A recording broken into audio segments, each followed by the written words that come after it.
تم اللہ کو پکار رہے تھے، اب جب خشکی میں آ گئے ہو تو کیا اس بات کا امکان ختم ہو گیا کہ دوبارہ سمندر کا کبھی سفر نہیں ہوگا؟ عین ممکن ہے اللہ تمہیں دوبارہ سمندر میں لے جائے، کسی بھی کوئی ضرورت ایسی پڑ جائے تمہیں سمندر میں جانا پڑے۔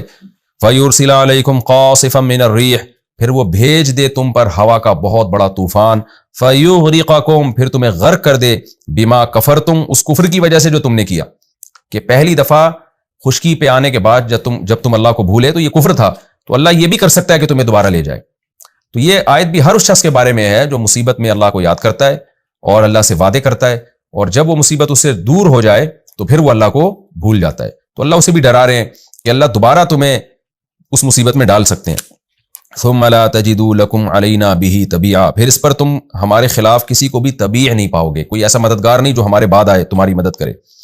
اب چونکہ اس میں اللہ نے خشکی کے اور سمندر کے سفر کا تذکرہ کیا کہ ہم تمہیں سمندروں کا بھی سفر کراتے ہیں، خشکی میں بھی تم سوار ہوتے ہو، تو آگے اللہ انسان کی اس نعمت کا تذکرہ کر رہے ہیں کہ وَلَقَدْ كَرَّمْنَا بَنِي آدم، کہ تحقیق ہم نے بنی آدم کو بہت عزت دی۔ کیسے عزت دی ہے؟ وَحَمَلْنَاهُمْ فِي الْبَرِّ وَالْبَحْرِ، کہ ہم نے ان کو خشکی میں بھی سوار کیا اور سمندروں میں بھی سوار کیا، یعنی خشکی کو بھی ان کے تابع بنا دیا اور سمندروں کو بھی۔ اب دیکھیں جو لوگ خدا کو نہیں مانتے نا، وہ بس ترقی کی رٹ لگاتے ہیں، یہ نہیں دیکھتے کہ جن وسائل کو استعمال کر کے ترقی کی جا رہی ہے، یہ سارے وسائل خدا نے انسانوں کے تابع کیے ہیں۔ آپ دنیا میں سفر کر رہے ہیں، آپ کہیں بھی سفر کر رہے ہیں، یہ تو انسان کو اللہ نے قابل بنایا ہے۔ جس مخلوق کو قابل نہیں بنایا وہ 1000 سال پہلے جہاں کھڑی ہوئی تھی آج بھی وہیں ہے۔ وہ شیر، چیتے، لومڑی، بلی، کتے، یہ ساری مخلوق ایسی ہے، یہ بھی اسی زمین میں رہتے ہیں، لیکن ان کے لیے اللہ نے خشکی اور سمندر کو مسخر نہیں کیا۔ تو اللہ کہتے ہیں ہم نے انسان کو عزت دی ہے کہ خشکی کا سوار بھی بنایا اور سمندر کا سوار بھی بنایا، یعنی پوری دنیا کو اس کے لیے مسخر کیا ہے۔ وَرَزَقْنَاهُم مِّنَ الطَّيِّبَاتِ، اور رزق میں ہم نے ان کو پاکیزہ چیزیں عطا کی ہے۔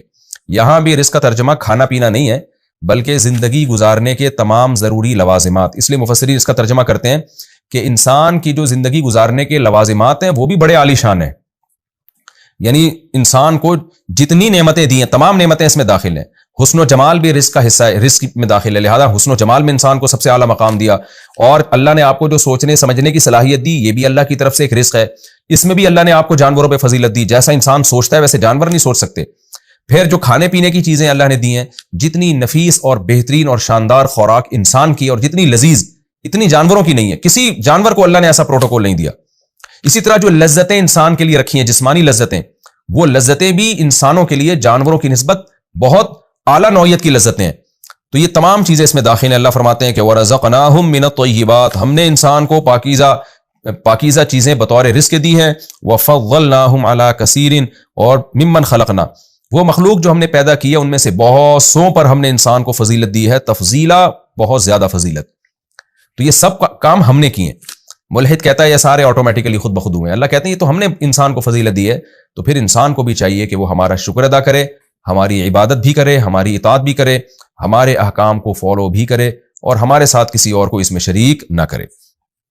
یہ ہمارا رکوع نمبر 7 اور 7 یہ الحمدللہ مکمل ہو گیا۔ اس رکوع میں بھی اللہ نے آدم علیہ السلام کا واقعہ بیان کیا اور بتایا کہ جو بدبخت لوگ ہیں شیطان ان پر مسلط ہے، غلط دلائل دیتا ہے ان کو، اور جھوٹے وعدے کر کے لمبی امیدیں دلاتا ہے، اس کے بعد شیطان کی باتوں میں آ کے وہ بھی جہنم کا ایندھن بنیں گے۔ آپ دیکھ لینا، انسان اپنے حال کو سوچ کے یہ سمجھتا ہے کہ میں ہمیشہ ایسا رہوں گا، یہ بہت بڑا دھوکہ ہے۔ حال کو دیکھ کے کبھی بھی مستقبل کے بارے میں دھوکے میں نہیں آنا چاہیے۔